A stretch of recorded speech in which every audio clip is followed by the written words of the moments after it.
That in 2021, San Francisco issued only 2,000 permits for new homes. Sure, there are people living in the streets, but that's because we want to make sure the apartments they don't live in are perfect. I don't fear AI anymore because it couldn't possibly be any more robotic than the humans who run things now. I heard that California is overtaxed and overregulated. San Francisco, the city's so nice you'll step in poop twice. It's an area where homeless people were urinating and defecating, and it was starting to annoy the people breaking into cars. So the city tried to build a public toilet last year, but then gave up when the cost hit $1.7 million. Not $1.7 million for a public toilet system, $1.7 million for one toilet. Bill Maher just went after Gavin Newsom, and honestly, it caught a lot of people off guard.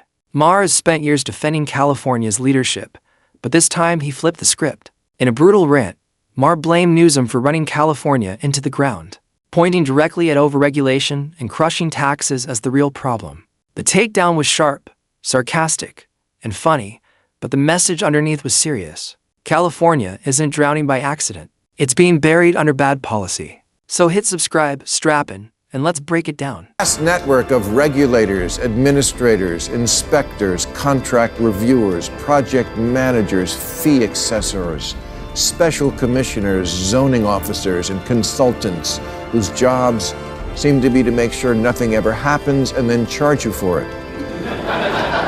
The people who answer the phone, "Permit office, how may I hinder you?"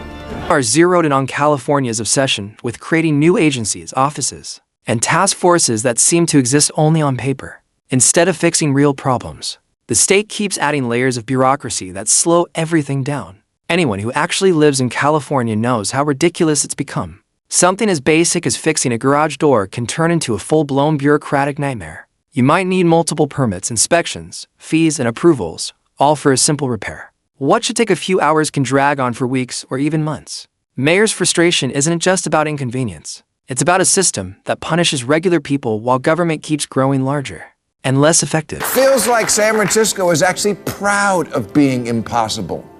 Asked about the toilet, a spokesman for the Department of Public Works said, "We are a city of public input."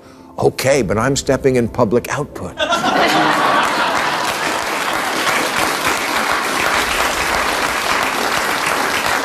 Meanwhile, the median time to get approval to build a house there is 627 days. That's 217 days longer than it took to build the Empire State Building. You need 87 permits, 15 from the Planning Commission, 26 from the Public Utilities Commission and the Fire Department, 19 from building inspectors, 17 from the Public Works, 10 related to public spaces, and 1 from a guy in a t-shirt that says Federal Boob Inspector.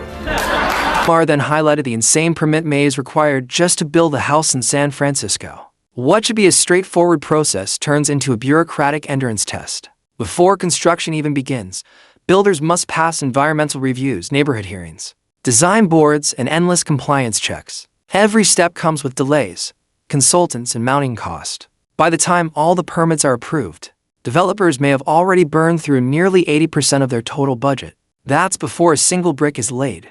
Maher argues this is a major reason housing prices are completely out of control. It's not just supply and demand. It's a system that makes building so expensive that only the wealthy can afford to do it. 10% of workers in America work for the government. That's 24 million people with one shared vision: to fine you if your mailbox is too big.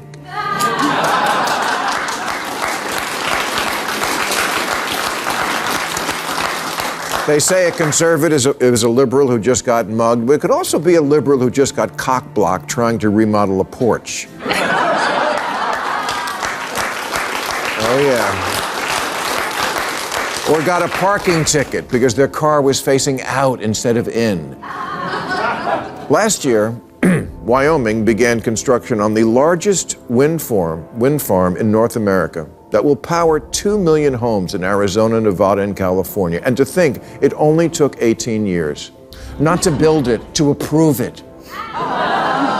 18 backlogged, knuckle-dragging, pencil-pushing, thumb-twaddling, ball-scratching years. Then came one of the most shocking examples. It took 18 years to approve a project that would bring wind power to California from Wyoming. 18 years. In a state that constantly talks about climate urgency. A clean energy project was trapped in regulatory limbo for nearly 2 decades. Environmental reviews, lawsuits, revisions, hearings, and endless box checking stalled the project over and over again. By the time it was finally approved, costs had exploded and the moment had passed. Maher points out the contradiction clearly. Leaders talk nonstop about green energy, yet run a system that makes building it nearly impossible. It's an area where homeless people were urinating and defecating, and it was starting to annoy the people breaking into cars. So the city tried to build a public toilet last year, but then gave up when the cost hit $1.7 million. Not $1.7 million for a public toilet system, $1.7 million for one toilet. And this wasn't some magic toilet that catches your phone when you drop it. So then a private company took pity on San Francisco and offered to build them their toilet for free.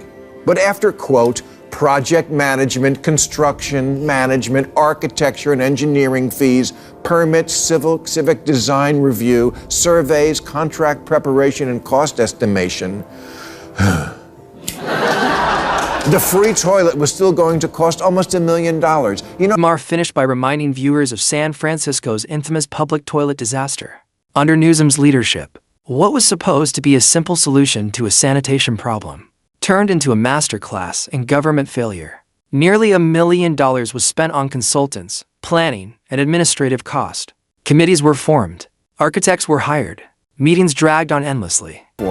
Estimates that if the red tape could be cut on everything that's currently stuck in the renewable queue, the United States would be 80% zero carbon in 7 years. The enemy to clean air isn't just big oil, it's big permitting. It's not that America isn't able to get anything done, it's that we're not allowed to. Of course, there should be consideration of the environment on everything we build, but as so often happens on the left, they seem to have no ability to recognize when they've taken a concept way too far and are in fact hurting them. And after all that spending, Maher asked the most brutal question of all. Did the city ever get a toilet? The answer was no. Not one usable restroom. Maher used the story to show how progressive governance often spends massive amounts of money on process instead of results. It's not just wasteful, it's embarrassing. If you enjoyed this breakdown, hit like, subscribe, and I'll see you in the next one.